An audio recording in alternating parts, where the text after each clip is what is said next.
네, 오늘은 중년 남성에게 찾아오는 제2의 사춘기, 남성 갱년기에 대해서 자세히 알아봅니다. 비뇨기과 이성원 선생님 모셨습니다. 안녕하세요. 안녕하세요. 네, 갱년기 하면 여전히 여성만 겪는 질환이다라고 생각하시는 분들 많은데요. 남성 갱년기도 있는 건가요? 모든 사람한테 나타난 건 아니지만 상당 부분 약 50대 이후에서는 20%에서 30%의 남성들이 겪는다는 점에서 여성 갱년기하고는 다르지만 분명히 남성에도 갱년기는 있습니다. 그럼 이 남성 갱년기의 증상은 어떤 게 있을까요? 예, 남성 갱년기 증상은 사실 이렇게 특이하지는 않습니다. 흔히 느끼는 거는 좀 무력감을 많이 느끼고 전에보다 피로 온도를 많이 느끼고 똑같은 일을 해도 집중도가 떨어지고 그리고 그 중에서 좀 특이하게 느끼는 것 중에 하나는 남성의 성기능이 많이 저하게 되고요. 특히 그 성기능 자체보다는 성에 대한 관심이 많이 떨어지게 됩니다. 이러한 일련의 증상들을 이제 남성 갱년기 증상이라고 정의할 수 있겠습니다. 네, 그런데 이 갱년기 남성 하면은 우리가 흔히 우스갯소리로 하는 이야기가 밤이 무섭다 뭐 이런 이야기 하는데 정말 근거가 있는 얘기인가요? 예, 그렇습니다. 남성 갱년기 환자들은 남성 호르몬이 떨어지기 때문에 성기능이 떨어지고 특히 그 성에 대한 관심이 멀어지기 때문에 아무래도 부부관계를 피하겠죠. 그러니까 배우자한테 미안하기도 하고 그래서 밤이 두렵게 되겠고 이런 그 성기능적 이외에도 남성 호르몬이 떨어지게 되면은 남성이 이제 숙면을 못 하게 됩니다. 따라서 이제 밤에 자꾸 깨고 이렇게 되니까 밤이 두렵고 싫어지겠죠. 그래서 어떻게 보면 낮보다 더 괴로운 시간이 밤이다 이렇게 말씀드릴 수 있겠습니다. 그런데 이게 신기한 게요. 여성 갱년기는 모두가 알고 있고 쉽게 느끼는데 왜 남성 갱년기는 이렇게 잘 모르고 지나가는 걸까요? 남성 호르몬이 떨어지는 속도가 상당히 늦습니다. 그러니까 분명히 떨어지긴 떨어지는데 1년에 2%에서 3% 정도밖에 안 떨어지기 때문에 급격한 그 몸의 변화를 느끼지 못해서 이제 모르고 지낼 수가 있고요.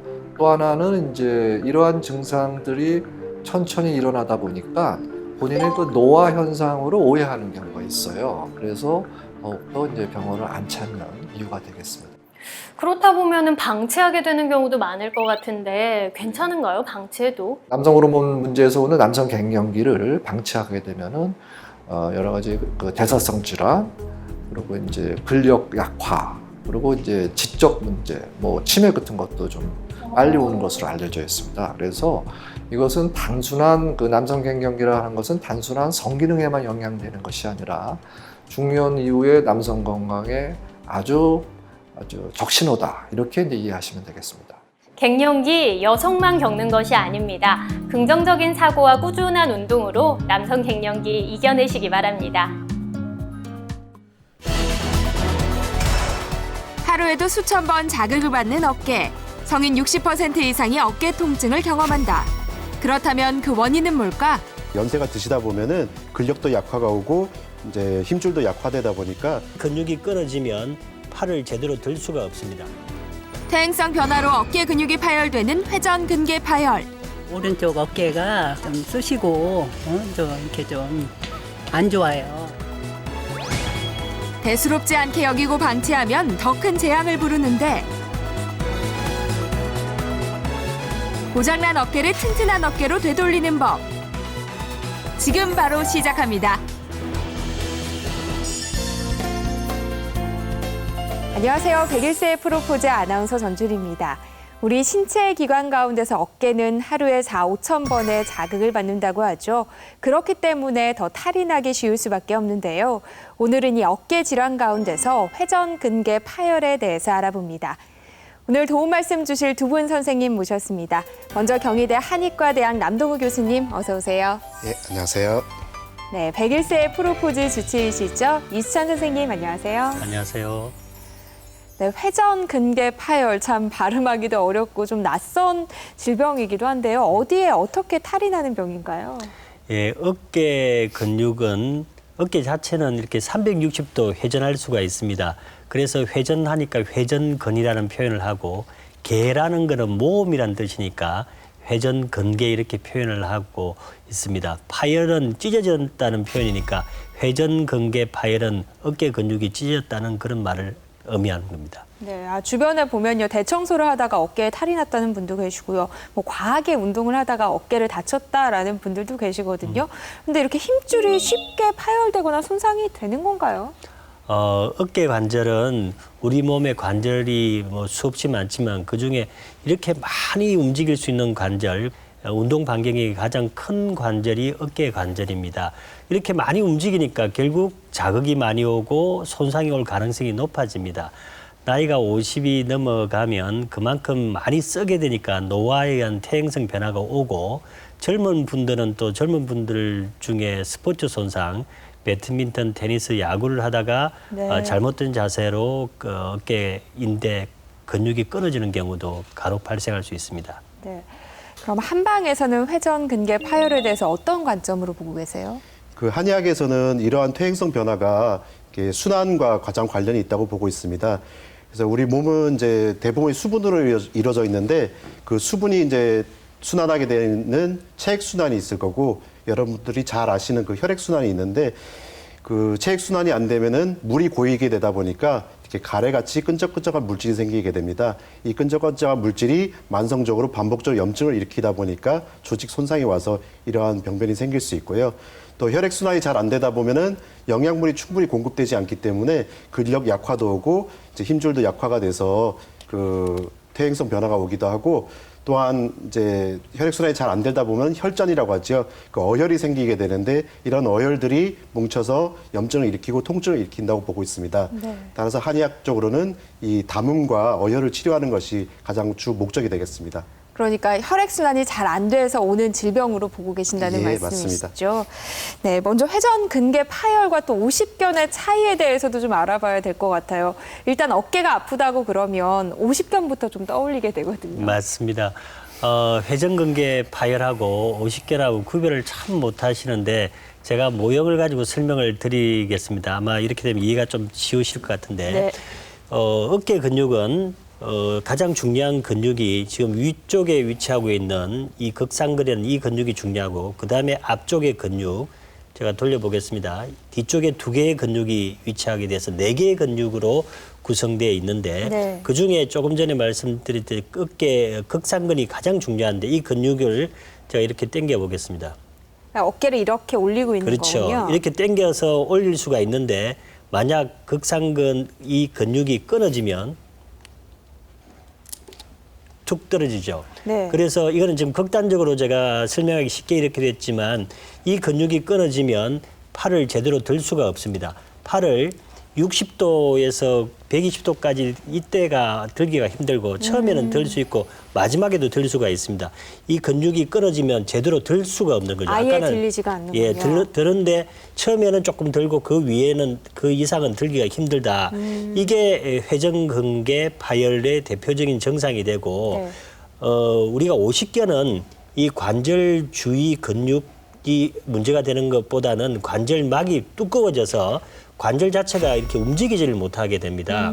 그래서 움직이지를 못하니까 뻣뻣해지고 통증을 야기하는데, 만약 이 어깨 근육이 파열된 경우에 반대쪽 손으로 팔을 들 수가 있다면 이거는 회전근개 파열이고, 반대쪽 팔로 했어도 움직일 수가 없다고 한다면 그거는 오십견으로 보시면 되겠습니다. 근데 회전 근개 파열 같은 경우는 혼자 옷을 벗기도 좀 어렵다고 하더라고요. 예. 우리가 흔히 그 회전근개 파열된 분을 보면 잘 안 되는 동작이 있습니다. 예를 들어서 톨게이트를 지나갈 때 톨게이트 티켓을 빼려고 손을 내미는 거는 잘 쉬운데, 바로 옆에 있을 경우에 팔을 이렇게 바깥으로 돌리면서 이렇게 빼게 됩니다. 그러면 하고 아픕니다. 그래서 네. 제대로 티켓을 못 뽑을 수 있고, 자동차를 타고 갈 때 안전벨트를 맬 때 이 같은 팔 쪽 위치에 있는 경우에 이렇게 팔을 제쳐서 빼려고 그러면 통증으로 못 뺍니다. 그런 2가지 외에 또 여성분은 그 브래지어를 착용하기 힘들다든지 빗을 빗기가 힘들다든지 이런 증세가 있을 수 있겠죠. 예, 주로 앞쪽으로 이렇게 드는 동작보다는 뒤로 드는 동작이 힘들기 때문에 네. 뒤에 단추를 채운다거나 뭐 바지 뒷주머니에 지갑을 꺼낸다거나 하는 증상들이 힘들 수 있습니다. 아, 선생님께서 증상을 설명해 주셨는데도 사실 환자 입장에서는 두 가지를 구분하기란 쉽지 않을 것 같아요. 정확한 진단을 위해서는 어떤 검사가 필요할까요? 여러 가지 검사가 있는데 네. 처음에 엑스레이를 찍어보면 엑스레이는 뼈하고 주위 관절 모형밖에 잘 안 보이기 때문에 결국은 MRI를 찍어야 그 근육을 자세히 볼 수가 있습니다. 그런데 이제 MRI만큼 중요한 거는 환자를 직접 몸으로 테스트 해보는 게 중요한 검사 중에 하나가 되겠습니다. 네. 제가 전주리 아나운서가 한번 검사를 해볼까요? 네. 한번 일어나 보시죠. 네. 이 팔을 대장 이렇게 해보세요. 손가락을. 그다음에 손가락을 반대로 밑으로 내려보세요. 그다음에 제가 양쪽 팔을 내릴 테니까 네. 힘을 꽉 줘보세요. 네.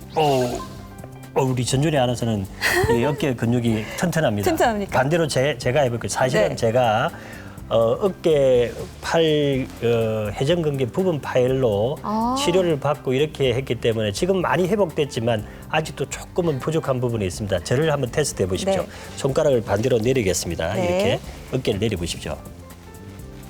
선생님, 이쪽은 잘 내려와, 오른쪽. 예.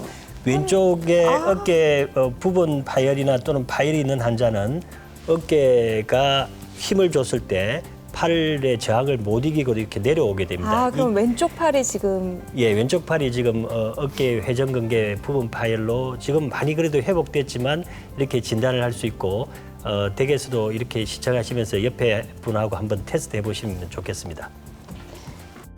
회전근개 파열에 대한 이야기 나눠보고 있는데요. 그렇다면 치료는 어떻게 진행되게 되나요? 치료는 처음에는 역시 약물요법, 근데 회전근개 파열의 중요한 거는 운동요법입니다. 이러한 운동요법과 약물요법을 해서 많은 정색 호전이 있는데 그렇게 해도 안 되면 주사요법을 하게 됩니다. 네. 주사는 효과가 굉장히 좋은데 단점은 한 번 치료했을 때 잘 안 되면 반복 투여해서는 안 된다. 그리고 반복 투여할 경우에는 적어도 한 3개월은 지나서 주사를 치료하는 게 좋겠다는 말씀을 드리고 이러한 주사 치료가 잘 안 될 경우에 그 부수적으로 할 수 있는 치료법이 초음파를 이용한 체외 충격파 치료라는 게 있습니다. 이런 치료를 할 수가 있겠고 그래도 안 되면 이제 마지막에는 수술요법인 관절경 시술이라는 것을 하게 됩니다. 네. 한방에서는 어떤가요? 예, 한의학적으로 대표적인 치료법은 침과 뜸이 있을 겁니다. 침은 침 자체가 진통 효과가 뛰어나기 때문에 통증도 가른쳐주고 그 해당 부위로 순환을 개선시켜주기 때문에 뭐 노폐물을 정리해준다거나 염증 억제시켜주는 효과가 있습니다. 그 침에다가 전기 자극을 가하게 되면은 진통 효과가 더 배가 되는 그 효과를 볼 수 있습니다. 또 저 같은 경우는 이제 봉독 약침요법을 많이 쓰고 있는데요. 예전에는 벌을 직접 잡아서 이제 쏘이게 했었는데 이럴 경우 독의 용량도 조절이 안 되고 감염의 위험성도 있기 때문에 지금은 제재화를 시켜서 이제 주사제로 놓고 있습니다. 그 천연 항생제나 천연 소염 진통제 개념으로 이제 사용을 하면은 그 통증 질환에 좋은 효과를 볼 수 있습니다. 그 외에 뜸 같은 경우는 온열 자극이기 때문에 근육을 이완시켜 준다거나 그쪽으로 순환을 개선시켜 줘서 치료하는 효과가 있습니다. 네, 저도 가끔 이제 침을 맞곤 하는데요. 침을 놓은 상태에서 이렇게 움직이기도 하고요. 물리적인 자극을 줄 때도 있거든요. 예, 특히 근골격계 질환 치료할 때 뭐 멀리 떨어져 있는 혈자리를 놓으면서 해당 부위를 운동을 시켜준다거나 해당 부위에 침을 놓고 이제 움직여서 자극을 배가시키는 경우가 있습니다. 좀 저릿저릿하더라고요. 그래도 쩌릿쩌릿하면서도 시원한 느낌이 드실 겁니다. 네. 이찬 선생님 오늘 운동요법을 알려주신다고 했어요. 먼저 보여주실 운동은 어떤 효과가 있는 건가요? 제가 회전근개 부분 파열이라고 제가 말씀을 드렸고 이 치료 예방법, 운동법은 교과서에 나와 있는데 제가 조금 변형을 해서 시청자 여러분 따라하기 쉽게 제가 만들어 봤습니다. 네. 집에 봉이 있으시죠? 이와 같은 뭐 먼지 털개도 좋고 어떤 봉이든지 괜찮습니다. 이걸 가지고 운동을 시작해 보겠습니다. 먼저 오른쪽 팔을 기준으로 오른쪽 팔로서 끌어당겨 보겠습니다. 거상이라고 하는 운동인데 팔을 이렇게 끝까지 당기고 열을 헤아려 봅니다. 하나, 둘, 셋, 열 헤아리고 다시 내리게 되겠습니다. 그다음에 이러한 동작을 10번 정도 반복하셔서 왼쪽 팔이 올라갈 수 있도록 그렇게 연습을 하시게 되겠습니다. 두 번째 동작은 외회전, 이름이 조금 어렵습니다만 팔을 바깥으로 돌린다는 그런 건데, 이게 회전근개 파열 환자가 바깥으로 돌리려면 어깨가 팔이 아픕니다. 그래서 이렇게 손을 반대로 잡으신 다음에서 오른쪽 팔로 이렇게 밀어주시면 되겠습니다. 최대한 밀어주시고 밀 수 있는 데까지 밀어서 또 열을 팔꿈치를 해야 이렇게 붙인 상태로 팔꿈치를 밀는 붙인 거군요. 상태에서 이렇게 움직이게 되겠습니다. 이렇게 한 동작을 10까지 하시면 되겠습니다. 오른쪽 힘으로 밀립니다. 세 번째는 내전이라고 해서 팔을 몸 안쪽으로 붙이는 동작인데, 이거는 어깨보다 손을 밑으로 조금 내려주신 상태에서 역시 오른쪽으로 리드하게 되겠습니다. 오른쪽으로 최대한 리드하고 시선은 반대쪽을 하는데 네. 골프에서 스트레칭 하는 자세하고 똑같습니다. 이렇게 해서 열을 헤아리고 둘, 셋, 최대한 당겨주시면 좋겠습니다. 팔이 발발을 떨릴 정도. 네. 그 반대로, 반대가 두 번째, 세 번, 네 번 계속 반복하십니다. 오른쪽 팔로 당기게 됐습니다. 마지막 동작은 흔히 많이 하는 때밀이 팔을 내회전을 시키는 동작이 되겠습니다. 역시 이렇게 봉을 뒤로 옮긴 다음에 오른쪽 팔이 괜찮으니까 오른쪽 팔로 세게 당기십시오. 최대한 올라갈 수 있을 때까지 올라가고 열을 헤아리게 되겠습니다. 이 동작을 10번 반복하면 되시겠습니다. 만약 오른쪽에 있는 회전근개 파열이 됐으면 반대로 하시면 되겠습니다. 되겠죠? 네, 회전근개 파열에 도움이 되는 운동 보여주셨는데요. 딱 봐도 별로 어르신들이 따라하기에 무리가 없을 것 같아요. 그런데 사실은 이제 연세가 드시면 네. 어깨 근육이 좀 뻣뻣해서 가능하면 천천히 하시고, 또 반복하는 연습을 젊은 사람은 좀 많이 하셔야 나중에 부드럽게 되고 힘을 많이 회복하실 수가 있습니다. 어느 정도 상태가 되면 수술을 하게 되는 건가요? 수술을 하는 거는 운동치료나 약물요법의 반응이 일단 없어야 되는데, 회전근개 중에 한 근육이 50% 이상 파열이 됐을 경우에 앞에 말한 운동요법이나 약물요법에 반응을 하지 않은 경우는 수술을 고려해 보게 되겠습니다. 그런 경우는 일단 운동요법이 다 반응을 하게 되면 구태여 수술하지 않게 되겠고, 그런데 100% 다 끊어졌을 경우는 어떻게 하느냐. 사실 원칙적으로 말하면 100% 끊어졌을 경우에 통증이 좀 적어도 수술을 하지 않으면 근육이 자꾸 위축이 되고, 또 나중에 이 근육을 붙이려고 그러면 오래되면 이렇게 허물허물해져서 붙이기가 어렵기 때문에 100% 끊어졌을 경우는 수술 쪽으로 기울어지는 경향이 있습니다. 네, 그러니까 왜 우리가 부분 파열, 완전 파열 이런 이야기들 많이 하잖아요. 완전 파열일 경우에만 수술을 한다, 이렇게 생각해도 될까요? 부분 파열일 경우에 50% 이상인데도 약물요법이나 물리치료 다른 치료가 안 될 때는 그러면 고려해야 된다는 겁니다. 한방에서도 절개와 봉합은 아니지만 이 독특한 시술 방법이 있다고 하던데요. 예, 저희가 매선요법을 활용하게 됩니다. 매선요법 하면 흔히 미용이나 주름 개선 목적으로 쓰이는 걸 많이 들으셨을 텐데요. 근골격 질환이나 통증 질환에도 많이 사용되고 있습니다. 이제 파열된 근섬유를 보충해주거나 힘줄을 이제 지지해주는 그런 효과를 위해서 매선을 시술하기도 하고요. 그 다음에 침을 오랫동안 유침시켜서 그 자극을 장기간 동안 준다는 개념으로 해서 매선을 시술하고 있습니다. 예전에는 그 금실이라고 해서 금으로 만든 실을 가지고 이제 침을 놨었는데, 이거는 이물질로 계속 남아있다 보니까 반복적으로 염증을 일으킨다거나 아니면 장기에 손상을 줄 수 있는 위험성이 있어서 지금은 이제 수술용 실과 같은 그런 재질로 바꿔서 이 매선요법을 시술하고 있습니다. 네, 그러니까 실을 이용해서 어쩌면 이제 근육 쪽에 자극을 준다는 말씀이신 것 그렇죠. 같은데요. 그렇다면 효과는 어느 정도 가나요? 이게 매선실이 한번 들어가면 3개월 동안은 이제 유지가 되기 때문에 그 기간 동안 회복이 될 수 있도록 시간을 벌어주는 겁니다. 그래서 그 이후에 치료가 됐다면은 이제 더 이상 매선을 시술할 필요가 없고, 계속 이제 통증이 있다면은 추가적인 시술을 고려해봐야 될 것입니다. 네, 조금 전 영상에서 보셨던 사례자분은요, 굉장히 일상생활에 여러 가지 불편을 겪고 계시더라고요. 이 정도 상태라면 좀 어깨를 아예 쓰지 않는 게 좋을까요?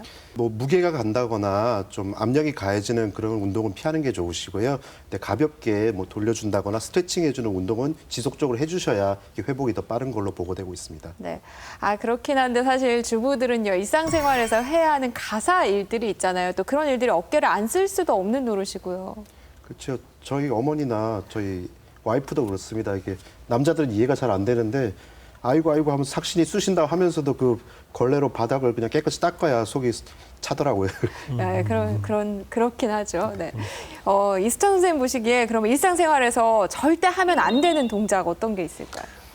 절대 하면 안 되는 동작이 너무 많아서 제가 조금 전에 설명했던 우리 전준희 아나운서 설명했던 걸레질 할 때 걸레질을 해야 속이 시원한 사람이 있습니다. 그런데 걸레질을 앞에서 빡빡 밀게 되면 어깨에 압력이 많이 가해지니까 그거는 가능하면 밀대로 하시는 게 좋겠다고 말씀을 드립니다. 그럼에도 불구하고 걸레질을 워낙 좋아하시는 분이 많기 때문에 제가 하나의 요령을 말씀드리겠습니다. 걸레질을 할 때 이 바닥이 유리창이나 또는 거울이라고 생각하시고 몸을 좀 낮춰서 앞으로 손을 쭉 내밀고 크게 원을 그리십시오. 그렇게 네. 되면 아까 제가 말씀드린 운동법하고 거의 비슷하게 되고 왔다 갔다 내리시고 다시 또 내려와서 크게 손을 내밀고 좌우로 이렇게 회전을 하시면 어깨 근육에 오히려 운동법이 되니까 그렇게 걸레질을 하시면 좋겠습니다. 네. 정말 어르신들 가운데서는 요즘에 이렇게 가사 일을 도와주는 여러 가지 기계들이 있음에도 불구하고 꼭 손걸레질을 해야 이렇게 마음이 편하다 하시는 분들이 계시더라고요. 이수찬 선생님이 알려주신 그 방법으로 좀 걸레질을 하면 그래도 조금은 도움이 되지 않을까 싶기도 합니다. 예, 그리고 저를 찾아오시는 환자분들 대부분들이 이제 노인분들이신데 이제 아들, 딸 다 키워놓으니까 이제 손자, 손녀 봐주시느라고 골병이 나서 아파 죽겠다고 이렇게 오시는 분들이 많습니다. 그 손자 아기들을 이제 안고 업고 하는 동작들도 어깨에 많이 무리가 가기 때문에 그런 동작들도 될 수 있으면 좀 피하시는 것이 좋습니다. 네, 오늘은 회전 근개 파열에 대해서 알아보고 있는데요. 이 병원 진료실에서 미처 물어보지 못했던 질문들 두 분 선생님께서 친절하게 답변해 주시는 친절한 진료실 시간입니다. 어깨가 아프고 팔이 올라가지 않았는데 시간이 지나니까 자연스럽게 증상이 없어졌는데 그냥 놔두면 시간이 지나면 나아지는 건지 궁금합니다. 그 적외선 치료기가 어깨 통증에 좋다고 하는데 그걸 하나 사볼까 해서 하는데 어떤가 해가지고요. 족발이나 마늘이 진짜로 통증에 효험이 있는 건지 궁금해서 그랬는데요. 있을까요? 네, 첫 번째 질문은요. 이 어깨가 아프고 팔이 올라가지 않았는데 그냥 놔뒀더니 증상이 저절로 없어졌습니다. 자연 치유된 건가요? 하셨어요. 회전근개 파열이 부분적으로 파열되고 난 다음에 급성기에는 그 통증이 굉장히 심했다가 휴지기에 넘어가면 통증이 조금 사라집니다. 그렇다고 해서 그게 근육이 다시 붓거나 회복되는 게 아니고 네. 휴지기가 지나서 만약에 방치해두면 근육이 조금씩 더 끊어져서 나중에는 소위 완전 파열로 넘어가기 때문에 그 시기에 통증이 조금 줄었다고 해서 안심하지 마시고 처음에 회전근개 파열이 부분적으로 있으면 꼭 병원에 가시든지 아니면 조금 전에 운동법을 꼭 익숙히 습관적으로 많이 하시면 도움이 될 것 같습니다. 그러니까 회전근개 파열은 자연적으로 치유되는 경우는 없는 거군요. 자연적으로 치료되는 것보다 방치해두면 네. 점점점 악화되고 운동을 많이 하시게 되면 근육이 붙어서 그걸 극복해낼 수도 있다 하고 말씀드립니다. 네, 두 번째 질문입니다. 왜 시중에 보면 적외선 치료기라고 해서 우리가 한의원에 가면 이렇게 항상 침 맞을 때 이렇게 켜주시는 빨간 빛 있잖아요. 그런 것들이 많이 나와 있는데요. 이게 과연 효과가 있나요? 라고 여쭤보셨네요. 예, 그 침을 맞는 동안 네. 근육을 이완시켜주고 혈관도 이완시켜줘서 어느 정도 안정을 시켜주는 효과는 있지만 그 자체만으로 어떤 뭐 큰 치료 효과는 볼 수 없기 때문에 그냥 보조적인 수단으로 활용하시는 게 좋을 것 같습니다. 흔히 그 적외선 치료기를 만병통치처럼 이렇게 과장해서 하시는 분도 제가 본 적이 있습니다. 적외선 치료는 그야말로 온열 효과고 핫백이라고 뜨거운 찜질하는 그 대용 정도로 생각하셔야지 그게 모든 환자의 어깨 질환을 치료한다고 생각하시면 그는 좀 잘못된 생각이십니다. 네, 이 세 번째 질문은요, 음식에 관한 겁니다. 검은 콩, 족발, 마늘 이런 음식들이 통증 완화에 도움이 되나요? 하셨어요. 예, 그 족발에는 그 콜라겐이라든지 단백질도 풍부하고 검은 콩에도 단백질이 풍부합니다. 그다음에 그 마늘에는 알리신이라는 성분이 있어서 혈액을 깨끗하게 해주는 성분들이 있는데 이것들을 치료 효과가 나타날 정도로 드시려면은 사실 엄청난 양을 드셔야만 효과를 볼 수 있기 때문에 사실 음식으로 어떤 병을 치료하고자 하는 거는 좀 힘든 상황이고요. 그 오히려 옷딱이나 오리에 들어가는 그 옷 성분이 한방에서는 어혈을 제거해주고 진동 효과가 있기 때문에 차라리 그런 음식들을 찾아 드시는 게 좋겠습니다. 근데 음식으로 병을 고치려고 이렇게 맹신하지는 마시고 항상 전문의를 찾으셔서 수술이 필요한 부분이 있는지 아니면 한방으로 치료가 가능한지 상담을 받아보시는 게 좋겠습니다. 튼튼한 어깨를 위해서 주의해야 할 점 한 가지씩 말씀해 주세요. 예, 그 현대인들은 사실 컴퓨터를 쓴다거나 스마트폰을 쓰면서 앞으로 이렇게 숙일 일은 많습니다. 그러다 보니까 거북목이라든지 일자목이 돼서 그 목 근육과 어깨 근육이 과 긴장되는 경우가 많습니다. 이런 경우 이제 두통을 유발하기도 하고 이런 회적근개 파열 같은 증상을 일으킬 수 있기 때문에 그쪽 근육을 바로 잡아주기 위해서는 자세를 바로 해주는 게 중요합니다. 그래서 이따금씩 한 번씩 하늘을 보시면서 목을 뒤로 젖히셔서 목 자세를 바로 잡아주시고 어깨 높이가 서로 다르지는 않으신지 확인해서 자세를 바르게 잡아주시면 도움이 되시겠습니다. 저는 팁 3가지만 말씀드릴게요. 안전벨트를 할 때는 꼭 안전벨트가 있는 팔을 이용하지 마시고 반대쪽 팔로서 안전벨트를 착용하시길 권하고 걸레질을 할 때는 원을 그리듯이 크게 걸레질을 하시길 권하고 무거운 물건이나 물건 자체를 높은 데나 멀리 두지 마십시오. 그렇게 되면 높은 데 올리고 내릴 때 어깨가 손상이 오기니까 가깝고 낮은 쪽에서 물건을 두시는 게 좋은 어깨 관절을 보호하는 방법이 되겠습니다. 네. 건강은 건강할 때 지켜라라는 말이 있죠. 이 튼튼한 어깨를 위해서는 무엇보다 규칙적인 운동 습관이 중요하다는 말 잊지 마시고 평소에 노력해 보시기 바랍니다. 101세의 프로포즈 오늘 저희가 준비한 이야기는 여기까지입니다. 좋은 말씀 주신 두 분 선생님 감사드리고요. 저희는 다음 주에 또 건강한 모습으로 다시 찾아뵙겠습니다. 고맙습니다.